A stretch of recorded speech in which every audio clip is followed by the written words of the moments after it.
Commencez le dropshipping avec zéro. Ou alors tout court, commencez le e-commerce avec 0 euros.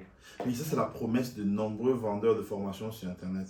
Mais aujourd'hui, je vais vous démontrer totalement le contraire, que c'est quasiment impossible de commencer le dropshipping avec 0 euros. Mais avant de parler de tout cela, générique.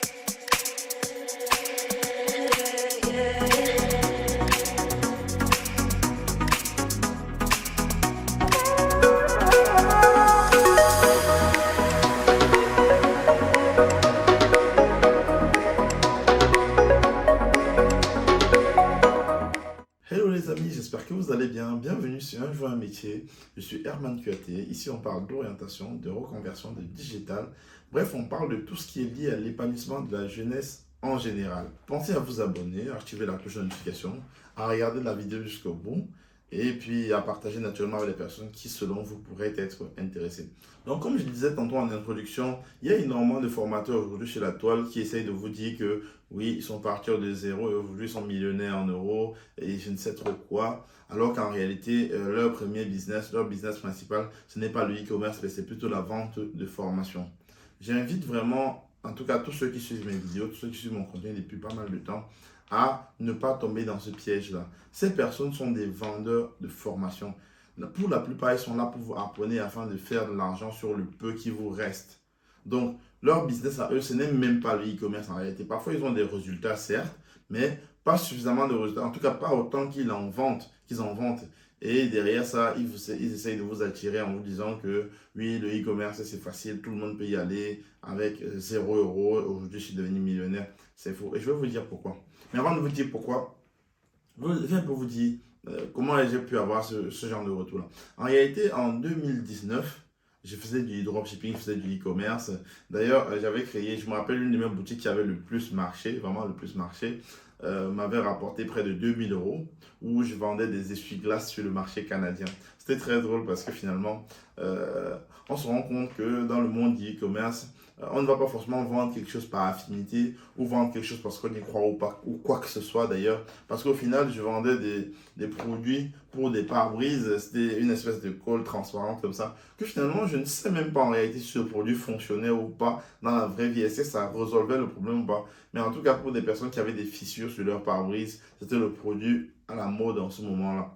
J'ai vendu, je sais pas, je dirais peut-être une centaine, voire oui, facilement une centaine, sur le marché canadien notamment. Je suis jamais allé au Canada, vous en doutez bien. Je suis jamais allé en Chine non plus d'ailleurs. Et pourtant, je vendais des produits qui venaient de la Chine vers le Canada. Là, c'est un peu le principe du dropshipping. J'avais pas de stock, ça marchait très bien.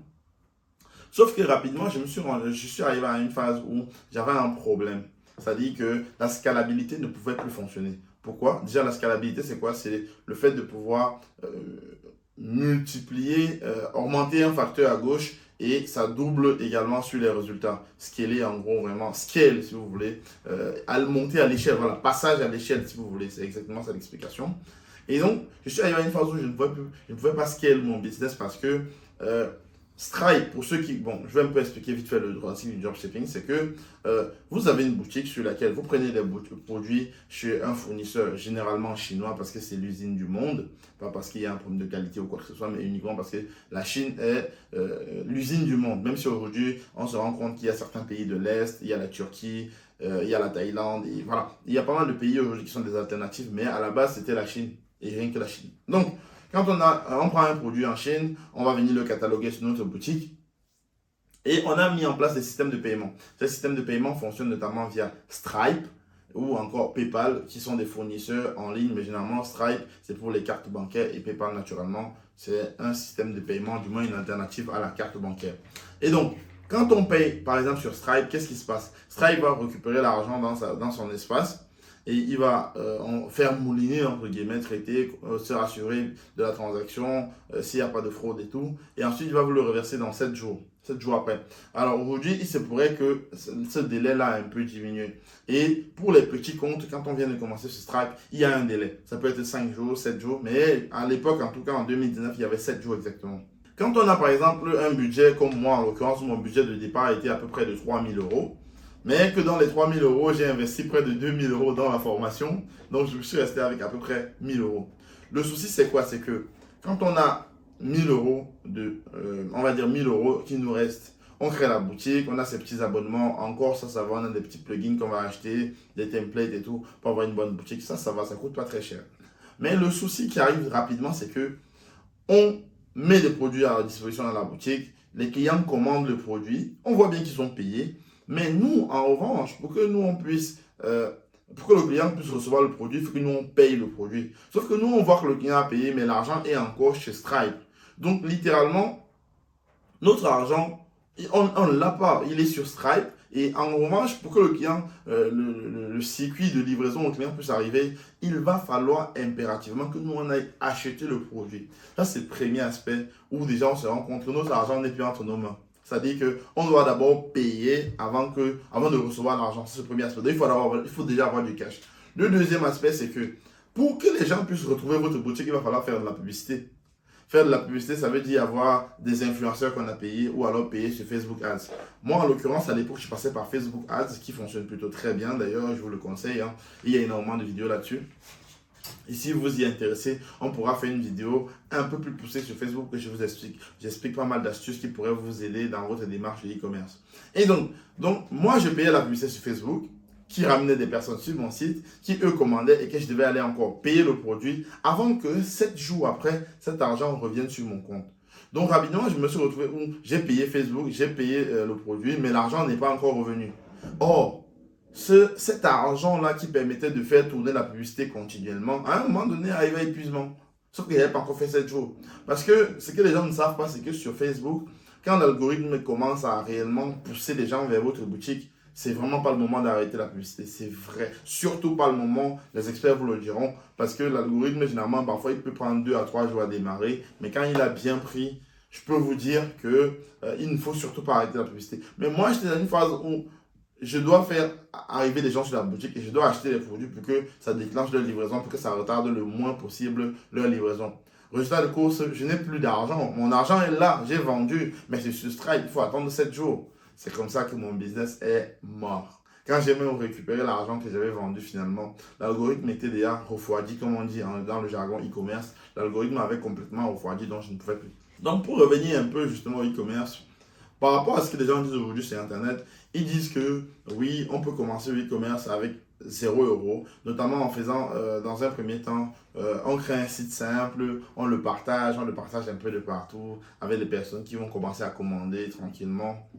C'est archi faux. C'est archi faux parce que ça ne marche plus, ça en tout cas. En 2017, en 2016, quand le dropshipping avait véritablement le vent en poupe, ça aurait pu fonctionner parce que les gens pouvaient acheter avec une entière confiance sur tous les sites qu'ils trouvent sur Internet. En 2022, ce n'est plus le cas. Aujourd'hui, pour que quelqu'un sorte sa cible pour payer sur votre site, le site doit être parfait, le tunnel d'acquisition est parfait, la rétention, bref, tous les éléments doivent être parfaits du moment où il découvre votre produit jusqu'au moment où il met la CV pour valider la commande.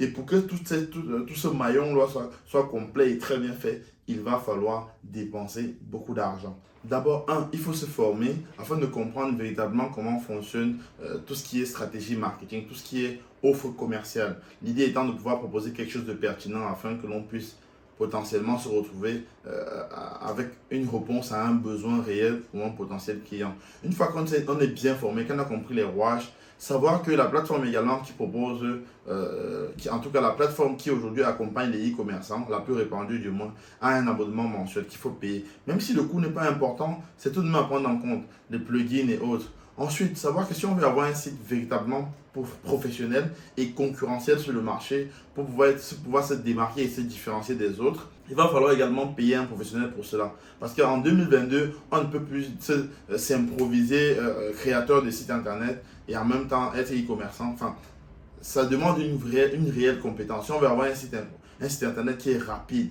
qui est professionnel, qui est réactif et surtout qui respecte un certain nombre de critères, et non seulement en termes de design, mais en termes de fonctionnalité, il va falloir s'attacher aux services d'un professionnel. Ça également, c'est payant. Et en dernier, si on veut que les gens arrivent à connaître notre site, à découvrir notre site internet, il va également falloir mettre en place de la publicité. Cela, c'est payant. Et ne pas oublier ce que je vous ai dit dans l'histoire que je racontais, notamment au sujet de Stripe. Il y a ce temps de latence là, que votre argent n'est pas entre vos mains. Le temps que ça revient sur votre compte pour que vous puissiez faire tourner, il vous faut également un fonds de roulement en arrière. Donc, dites-vous bien que toutes ces personnes qui vous proposent des formations sur Internet, c'est leur business principal. Vous pouvez aller vérifier, vous allez voir que à côté de ça, ils vont faire. Certes, ils vont peut-être faire du e-commerce, vous voyez ce que je veux dire, mais pas autant que leur publicité vous dise. Parce qu'en réalité, le but de leur publicité, leur business principal, c'est de la vente de formation et non la vente de produits. Donc, ne vous faites pas harponner, ne vous faites pas avoir aussi facilement. J'espère que vous avez aimé le type de contenu. Pensez à partager avec vos amis, avec toutes les personnes qui pourraient être intéressées. Un pouce bleu serait toujours la bienvenue. Naturellement, dites-le moi en commentaire si vous êtes intéressé par ce type de contenu. En tout cas, si vous êtes intéressé notamment par le dropshipping afin qu'on puisse aller beaucoup plus loin, comme je vous ai dit, je me suis formé, j'ai obtenu des résultats, mais j'ai manqué naturellement de financement à ce moment-là pour pouvoir scaler. Et il y a des chances même d'ailleurs que je reprenne du e-commerce peut-être d'ici 1 ou 2 ans, à voir comment les choses évoluent de mon côté. En tout cas, c'était Herman QAT. Ciao, ciao.